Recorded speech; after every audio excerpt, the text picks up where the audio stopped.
Assalamualaikum warahmatullahi wabarakatuh. Alhamdulillahirabbil alamin. Allahumma shalli ala sayyidina Muhammad wa ala ali sayyidina Muhammad. Pemirsa Khilafah News dimanapun Anda berada, salam jumpa kembali bersama dengan saya Aziz Rahman di program Kabar Petang edisi Selasa 7 Desember 2021. Insya Allah beberapa menit ke depan kami akan menemani Anda mencermati dan menelaah berita paling menarik dan paling populer hari ini bersama narasumber yang kompeten di bidangnya dan tentunya dari sudut pandang Islam. Baiklah pemirsa, inilah Kabar Petang selengkapnya.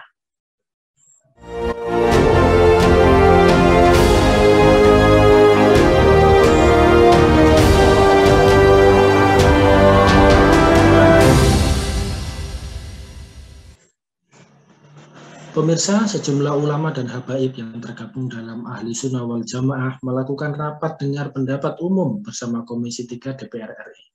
Mereka meminta Komisi 3 mengawal kasus Habib Rizik Syihab hingga Munarman.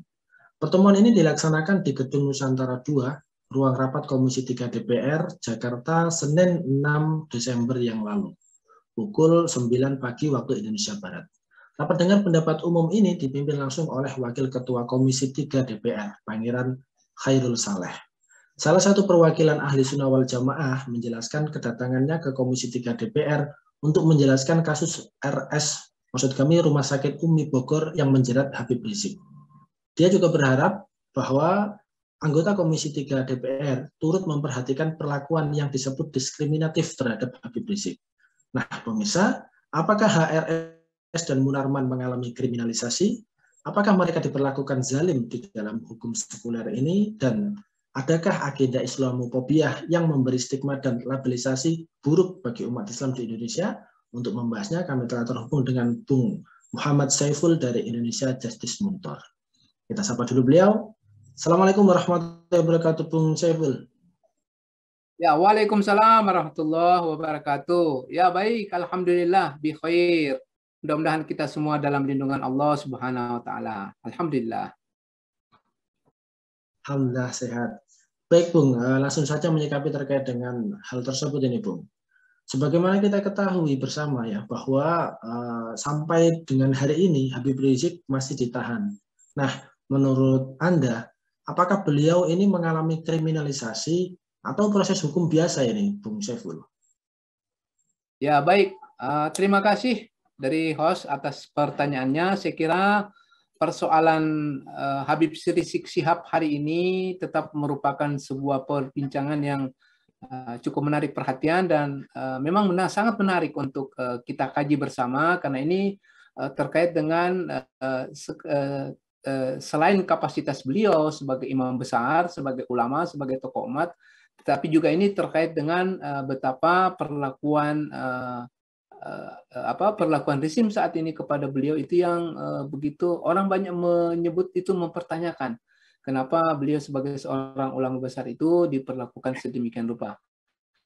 Jadi kalau dipertanyakan apakah proses hukum yang dilakukan terhadap beliau ini apakah itu merupakan proses hukum biasa ataukah merupakan bentuk ketidakadilan terhadap pribadi beliau?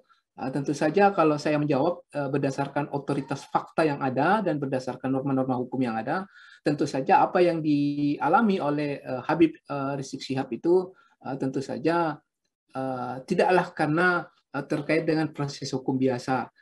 Tentu apa yang dialami beliau karena ini apa yang dialami beliau itu adalah karena ada bentuk ketidakadilan atau bentuk kezaliman yang dialami oleh beliau terkait dengan kasus yang sementara dihadapinya. Baik, demikian. Baik, Bung. Kemudian ini, apakah proses persidangan Habib Rizik ini sesuai dengan lokus dan delikti peristiwa tindak pidana ini, Bung Saiful? Ya, baik. Kalau kita ingin melihat persoalan Habib Rizik Syihab dalam perspektif hukum, ya kalau kita mau melihat dengan konteks lokus delikti tadi yang ditanyakan, lokus delikti itu kan maksudnya begini, adalah tempat di mana terjadinya perkara atau kejadian. Dalam konteks lokus delikti bahwa suatu perbuatan kejahatan atau kriminal itu harusnya diadili oleh pengadilan yang ada di tempat itu, yang berwenang di situ. Maksudnya begini, Kalau kejahatan itu, katakanlah kejahatan itu atau peristiwa pidananya itu, lokus deliktinya maksudnya, peristiwa pidananya itu terjadi di Petamburan, maka tentu pengadilan yang berwenang untuk mengadili di situ tentu adalah Pengadilan Negeri Jakarta Pusat, karena kompetensi relatif kewenangan untuk mengadili adalah Pengadilan Negeri Jakarta Pusat. Bukan kemudian yang mengadili itu adalah Pengadilan Negeri Jakarta Timur, karena Pengadilan Negeri Jakarta Timur itu tidak punya kewenangan atau tidak memiliki kompetensi relatif untuk mengadili kasus Habib Rizik Syihab tentang persoalan kerumunan di Petamburan, karena ini terkait dengan kewenangan pengadilan. Itu satu kalau dalam konteks locus delicti. Sementara kalau kita lihat dalam konteks delik peristiwa pidana itu kan ada itu menyatakan begini, kalau kita mengkaji dalam konteks hukum, asas hukum itu yang dikenal dengan istilah asas nebis in idem. Nebis in idem ini artinya adalah suatu kejahatan atau satu kriminal itu tidak boleh diadili untuk yang kedua kalinya kalau kejahatan itu sudah pernah dijatuhi hukuman atau ketika kejahatan itu sudah dijatuhkan sanksi kepadanya. Nah, maksud saya begini, pada kasus kerumunan yang dituduhkan kepada Habib Rizik Syihab, beliau yang dituduhkan itu kasus kerumunan, beliau kan ini sudah menjalankan sanksi hukum. Apa sanksi hukum yang dijalankan oleh beliau? Beliau kan sudah membayar denda sebanyak 50 juta rupiah. Kemudian beliau ini kan sudah meminta maaf kepada publik.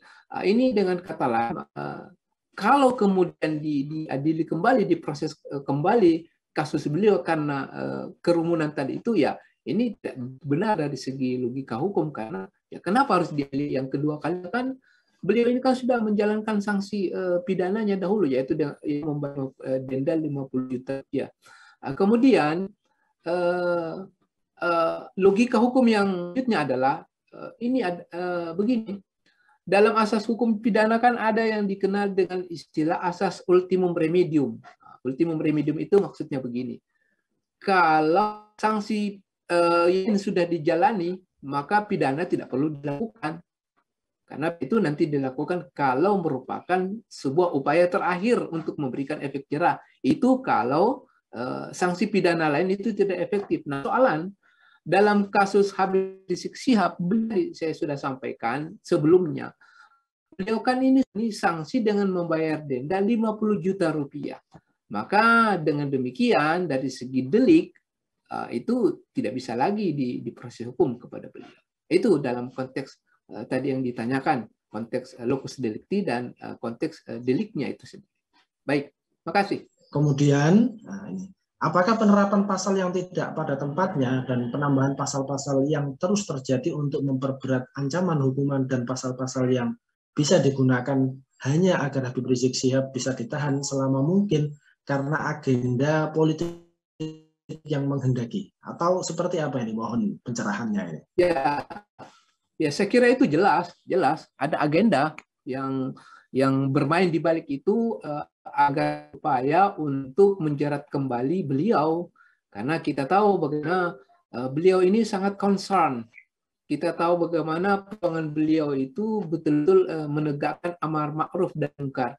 Bagaimana beliau ini menginginkan agar perilaku aparat pejabat negara ini itu betul-betul lurus, tidak boleh menyimpang dari penyelenggaraan dana. Nah, karena bermacam kritik yang dilantarkan oleh beliau itu kemudian inilah yang kemudian menyebabkan rezim orang-orang yang berkepentingan, maksud saya, yang tidak senang dengan apa yang dilakukan oleh beliau itu kemudian mencari cara untuk menjebak beliau dalam kasus-kasus tertentu.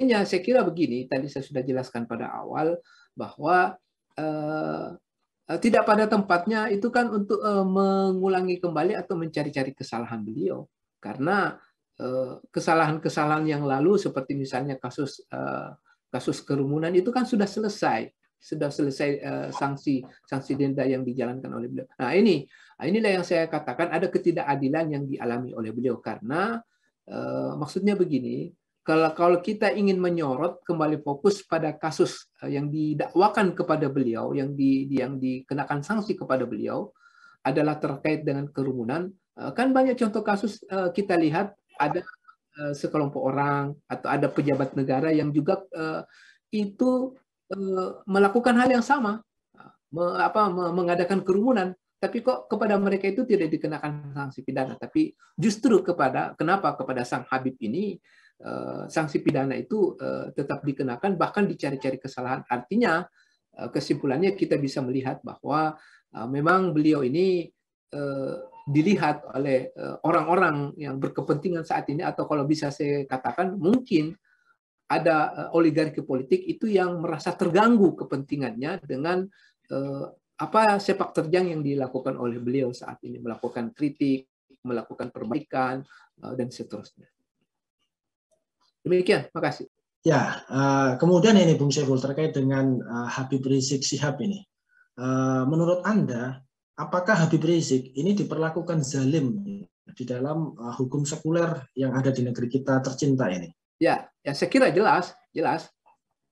Apa yang dialami beliau ini jelas merupakan sebuah kezaliman yang nyata.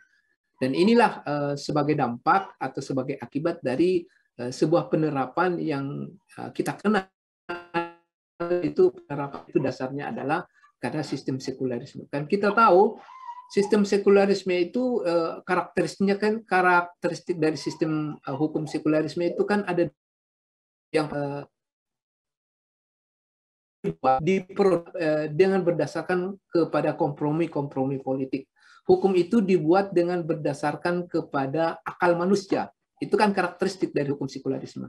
Kemudian yang kedua, karakteristik dari sistem hukum sekularisme itu adalah tidak mengedepankan nilai-nilai spiritual, tidak mengedepankan nilai-nilai agama. Agama itu di pinggir. Nah, karena atas dasar dan basis karakteristik dari sistem sekularisme inilah, maka kita bisa mengambil kesimpulan bahwa jelas Habib Rizik ini itu dizolimi sedemikian rupa, karena kita tahu dalam sistem sekularisme itu kan hukum itu diproduksikan oleh para orang-orang yang ada di elit politik, maksud saya.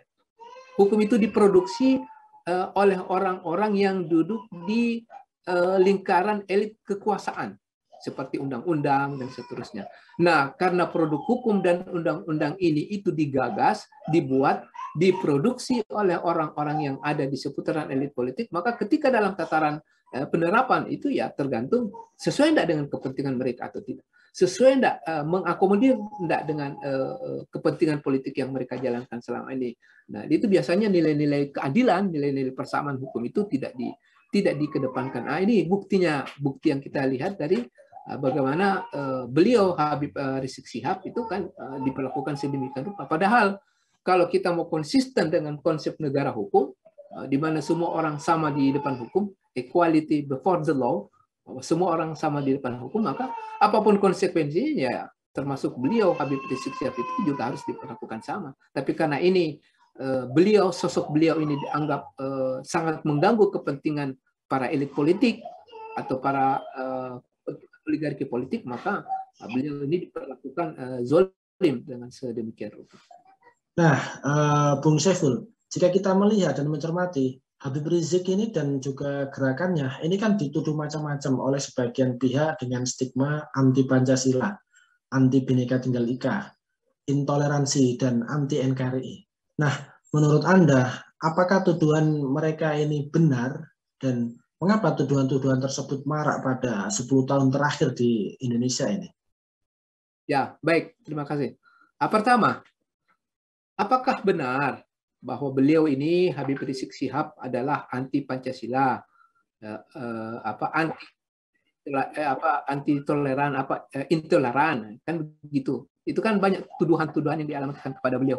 Pertama yang saya ingin sampaikan bahwa dari segi keilmuan dan kapasitas beliau, kalau kita melihat latar belakang pendidikan beliau yang seorang doktor lulusan Malaysia, disertasi beliau kan itu tentang Pancasila. Jadi mana mungkin beliau itu sebagai seorang yang pernah mengkaji Pancasila dan sebagai seorang juga pegiat Pancasila, ya bagaimana mungkin kepada beliau itu dituduhkan sebagai anti Pancasila? Itu kan tidak mungkin.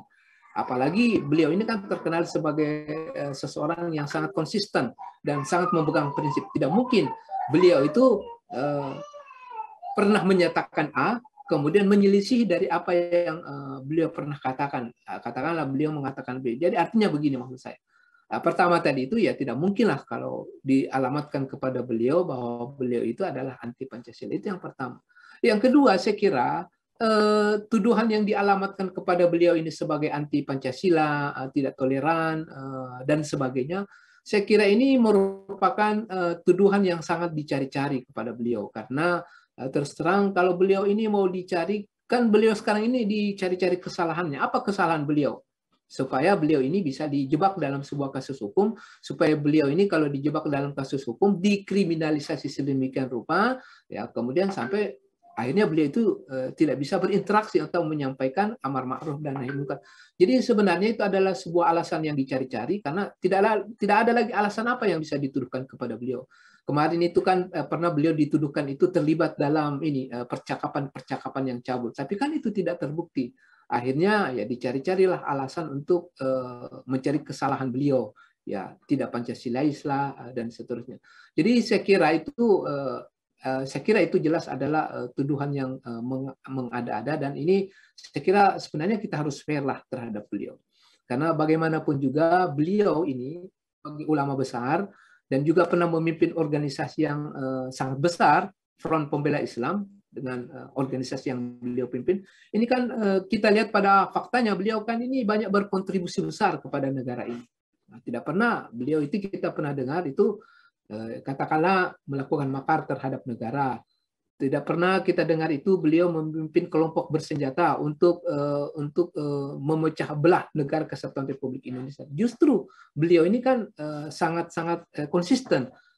Justru beliau ini sangat bersemangat bagaimana negara ini tetap berada dalam pintu kesatuan. Jadi saya kira kesimpulannya itu adalah tuduhan yang dialamatkan, yang dicari-cari kepada beliau, dan itu sangat tidak mendasar. Baik, makasih.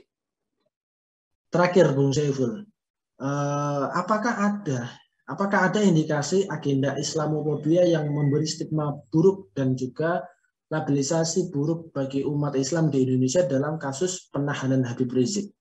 Ya, saya kira kalau kita ingin menjawab kembali apakah ada ini merupakan sebuah stigmatisasi buruk atau di dalamnya kita bisa mengatakan karena Islamofobia. Ini bisa kita melakukan studi perbandingan kasus. Kenapa? Kalau misalnya kalau umat Islam, ya katakan umat Islam dengan spesifik beliau kan ini banyak menyampaikan, tadi saya sudah katakan di awal, banyak menyampaikan amar ma'ruf, nahi mungkar, banyak menyampaikan kritik untuk meluruskan penyelenggaraan negara ini supaya baik, supaya berketuhanan yang Maha Esa, supaya sesuai dengan koridor Islam, sesuai dengan syariat Islam. Nah, beliau kan ini Islam. Nah, tapi rupa-rupanya ada orang-orang, ya sepertinya ya, ada orang-orang yang kemudian ini melihat karena sosok keislaman ini kemudian itu memberikan stigma buruk terhadap Islam. Ya, ini katakanlah Islamofobia. Nah, coba kita berikan contoh kasus. Ada beberapa kelompok-kelompok orang misalnya di Papua sana, kelompok kriminal bersenjata itu kan ya kenapa sampai hari ini itu nyata-nyata mereka betul-betul makar ingin memisahkan diri dengan negara kesatuan Republik Indonesia, tapi kenapa tidak diapa-apakan. Jadi artinya bisa saja ya indikasi itu bisa kita melihat bahwa bisa saja ya dengan fakta-fakta studi perbandingan yang saya sampaikan tadi itu kok kepada umat Islam spesifik kepada Habib Rizik Syihab, nah itu ketika menyampaikan kritik, menyampaikan perbaikan-perbaikan untuk negeri itu kemudian dikriminalisasi sedemikian rupa. Itu artinya apa? Itu berarti itu fakta ada ya ketakutan terhadap Islam. Tapi sementara di tempat-tempat lain ya tadi saya sudah sampaikan ya ada katakanlah kelompok kriminal bersenjata di Papua sana. Itu tapi kenapa didiamkan begitu? Nah, ini sehingga itu bisa dikatakan bahwa ada kemungkinan ini karena Islamofobia. Baik, makasih. Baik, Masya Allah ini penjelasannya luar biasa ini. Terima kasih Bung Dr. Muhammad Saiful ya dari Indonesia Justice Monitor atas kesempatannya hadir di Kabar Patang pada edisi kali ini. Insya Allah nanti kita bisa bertemu lagi di lain waktu dan juga lain kesempatan. Semoga Anda dan keluarga senantiasa sehat selalu dalam lindungan Allah Subhanahu wa Ta'ala. Assalamualaikum Bung Saiful. Baik pemirsa, demikianlah Kabar Patang pada edisi kali ini. Semoga Anda mendapatkan banyak manfaat dari acara kami. Jangan lupa saksikan kami besok di jam dan channel yang sama. Dan jangan lupa juga like, comment, share, subscribe, serta klik tekan tombol loncengnya agar tidak ketinggalan update terbaru dari Khilafah News. Karena hanya disinilah Anda akan mendapatkan informasi aktual dan terpopuler dan tentunya dari sudut pandang Islam. Akhirnya saya Aziz Rahman beserta seluruh kru yang bertugas undur diri. Assalamualaikum warahmatullahi wabarakatuh.